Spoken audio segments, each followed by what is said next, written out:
If training is already part of your identity, that's a beautiful thing. But if you train purely out of obligation, that's a huge victory. And today, that's exactly what we are going to talk about. And the question of the day is, how do you know when training has become identity and not just obligation? Welcome, friends. I'm Fred. Here we talk about training, real life, business, and investments, all from my personal perspective. So, let's break this down calmly and honestly. I will start with a very clear example from my own routine. I train martial arts every single day.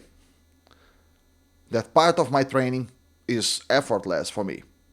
I don't negotiate with myself. I don't overthink it. I just go.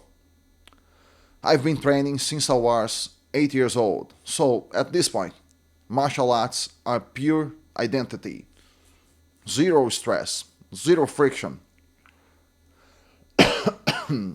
But recently, I add running to my routine. And that's a very different story. I usually train martial arts in the afternoon. In the morning, fasted, I do either cycling, like you see in this video, or running. Running has always been hard for me. I am a heavier guy. I weigh around 92, 93 kilos. Running puts more impact on my body, and injuries come easier. When I look at running channels online, those guys weighing 60, 70 kilos, I honestly admire it. And that's okay. And here's the key point: running is not part of my identity yet. But, and this is important, it has already become an obligation. And that alone is already a win. Now, let me ask an important question. Do you need training to be your identity? In my opinion, no. What you actually need is to train. If training is an obligation in your life, you are already doing great. It doesn't matter if martial arts, running, cycling, crossfit, calisthenics, or weightlifting. What matters is that you show up. One thing is always emphasized: you must include strength training in some form. In my case, I built strength into martial arts routine using calisthenic styles movements. Push-ups, handstand push-ups, pull-up, chest and biceps, leg training, deadlifts. So I cover strength, explosiveness, and cardio inside my main training. The morning cardio, cycling and running, is intentionally light. It's there to build aerobic base, to give me deeper resistant over time. This is not about ego, it's about long term physical capital. Now, here's something very important: make training practical. I will explain my routine. My running shorts are ready, my shirt is ready, my shoes are right there. I run straight from home, no car, no excuses. There are hills where I live, many hills. Instead of complaining, I reframe it. Good, more real hill training. That's how you remove friction.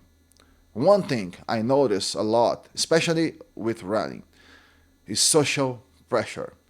People worry too much about being watched.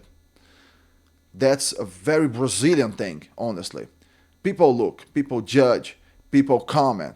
My advice: stop caring. I run in compression shorts. At first, I wore regular shorts over them. More laundry, more hassle. Eventually, I thought, why am I complicating this? Do people really have nothing better to do than look at my legs while I run? Of course they do. Nobody cares. If someone looks for 30 seconds, that's it. Life goes on. Here's the core message of this video. Identity is great, but obligation is enough. If training is already part of who you are, amazing. That's freedom. You don't negotiate, you just do. That's how martial arts feel for me. But until you reach that point, what matters is doing the work. Show up. Execute. Don't negotiate with yourself. Identity is not something you declare. You don't wear a badge saying, I have athletic identity. Identity is built in silence. You train today, then tomorrow, then next year. And one day, without notice, it's just who you are. So, tell me in the comments, is training identity for you? Is it obligation? Or are you still trying to start? And more importantly, what are you going to do to go training? That's the real question. Thank you for watching, and I see you in the next video.